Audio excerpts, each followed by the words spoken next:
When I started at Hamilton, I was pretty certain that I was never going to take a math class ever again. I wanted to take advantage of the open curriculum and explore a wide variety of interests and really focus on things like theater and government. My first year, when I was taking a bunch of different classes, I ended up falling in love with economics. I became very excited about pursuing a career in business or finance, and a piece of advice that I kept getting about doing so was to really focus on my quantitative skills.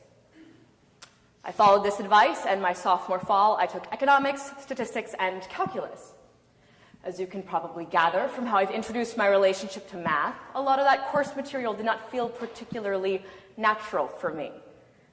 I pushed myself to do well in these classes, but I noticed that my work ethic was getting much, much worse. I was constantly pushing off assignments because I didn't feel like doing them, and I was always forgetting material between units, so studying felt overwhelming. I lost a lot of enthusiasm for learning, but because I thought these classes were vital for my future success, I didn't think I had much choice. I didn't realize that when I allowed integrals and supply-demand curves to totally displace Shakespeare and human rights debates, I ultimately hindered my education. My experience reflects a pretty broad trend on college campuses. It's pretty common for students, through parental expectations, internalized metrics of success, or any other pressures that we put on ourselves, to want to follow a path that is practical at the cost of genuine passion. Now, don't get me wrong, of course it's important to be cognizant of long-term goals and to, want to think practically, but doing so when we're following a path determined by extrinsic motivators, that has consequences. When we allow passion to take precedence, there's empirically supported evidence that that leaves us better off in the long run. This idea is especially important at Hamilton, where we have an open curriculum. Students here have an opportunity to exclusively take classes that they're passionate about. And doing so can engender an intellectual curiosity in students that can also yield other skills like communication and problem solving.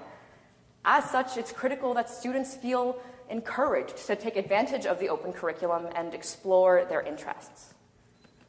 I want to start unpacking this argument by getting into how the open curriculum can engender this intellectual curiosity and why intellectual curiosity is important. With the Hamilton model, students guide their own learning paths. We have the opportunity and the agency to look at the entire contents of a course catalog until a class stands out to us and sparks our interest. Because we have so much choice, any class that a student takes at Hamilton is one they have at least a baseline interest, curiosity, or passion for. This self-guidance and autonomy, those are two core tenets of pull learning. Unlike push learning, where learning is, information's pushed onto you, in pull learning, people are actively interested in a topic and they seek out more information for it. A 2001 paper from the Journal of Workplace Learning found that people who were going through pull learning were actually forming stronger cognitive ties to material.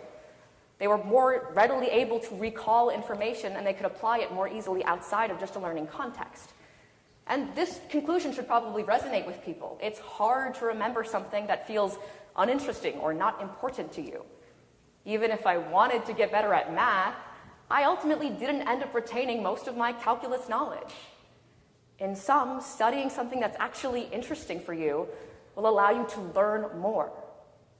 Plus, students that study things that they're actually interested in develop more outside of just their academic material.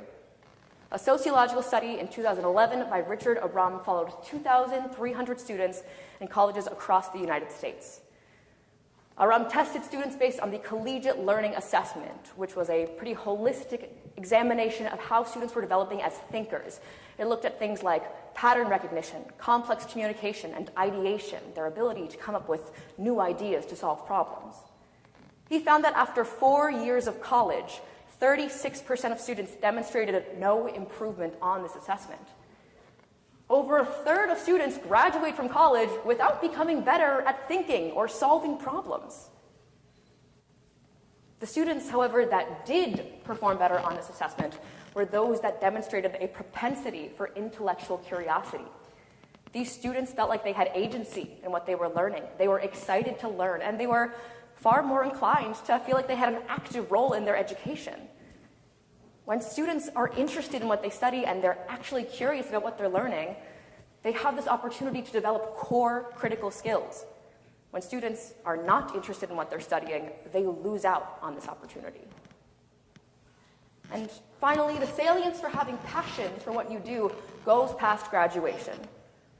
A 2018 paper from psychologists at the University of Concordia found that employees who expressed being in their role out of a feeling of obligation were far more likely to experience a lot of negative impacts.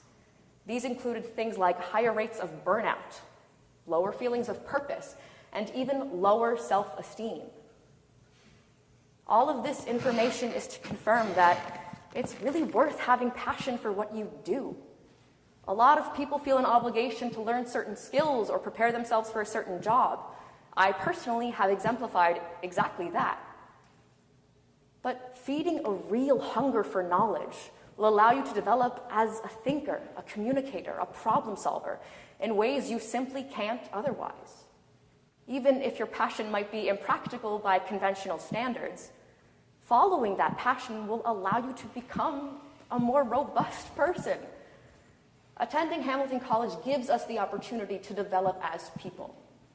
As such, we should feel both permission and encouragement to take advantage of the open curriculum and follow our curiosities.